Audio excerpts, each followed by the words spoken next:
Hello दोस्तों, आज हम भारतीय इतिहास की चर्चा करेंगे और भारतीय इतिहास में एक बहादुर घोड़े की चर्चा करेंगे जो आज तक बहुत कम लोग सुने होंगे। घोड़े का नाम लेते ही सबको याद आता है चेतक की, लेकिन एक बहादुर घोड़ा और भी था जो भारतीय इतिहास में उसे बहुत कम लोग जानते हैं। सन 1210 की ये घटना है और राजपूताने के एक राजकुमार को कुतुबुद्दीन ऐबक उठा लाया था उसके घोड़े सहित। उसका घोड़ा बहुत पसंद था। राजकुमार को लेकर के और अपने मुख्य केंद्र पर आ गया। राजकुमार को बहुत ही यातनाएं दी। आप सभी जानते होंगे कि कुतुबुद्दीन ऐबक कौन था। वह मोहम्मद गोरी का गुलाम था और जिसने कुवैतुल इस्लाम मस्जिद बनवाई जो कुतुब मीनार के पास है।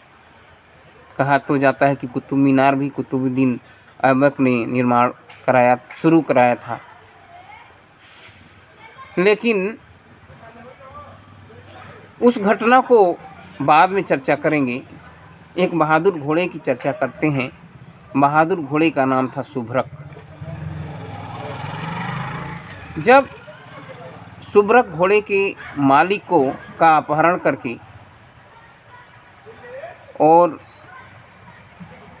ज़बरदस्ती कुतुबुद्दीन ऐबक अपने मुख्य केंद्र पर जब लाया तो उसका मूल उद्देश्य था कि इस राजकुमार को हम मार दें और उसके सिर को काट करके और उसी से चौगान खेलेंगे।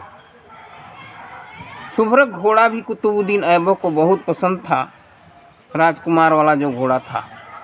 और सुभ्रक घोड़े को लेकर के पर सवार होकर के और बगीचे में आ जाता है चौगान खेलने के लिए।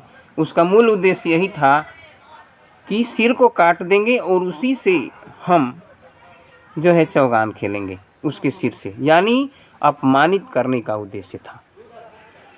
जब राजकुमार को बंधा हुआ घोड़ा देखा तो अपने मालिक को देखकर बहुत परेशान हो गया और जब परेशान हुआ तब उसे कुतुबुद्दीन ऐबक पर बहुत क्रोध आया।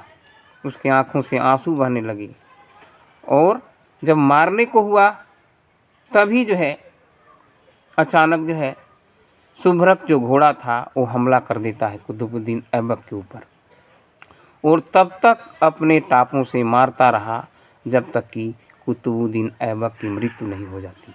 तो इतिहास में तो ये भी लिखा गया है कि चौगान खेलते वक्त मृत्यु हुई थी कुतुबुद्दीन ऐबक की, लेकिन ऐसा नहीं है क्योंकि हमारे इतिहास को इतिहासकारों ने बहुत तोड़ मरोड़ के लिखा है और असली बातों को छिपा दिया है।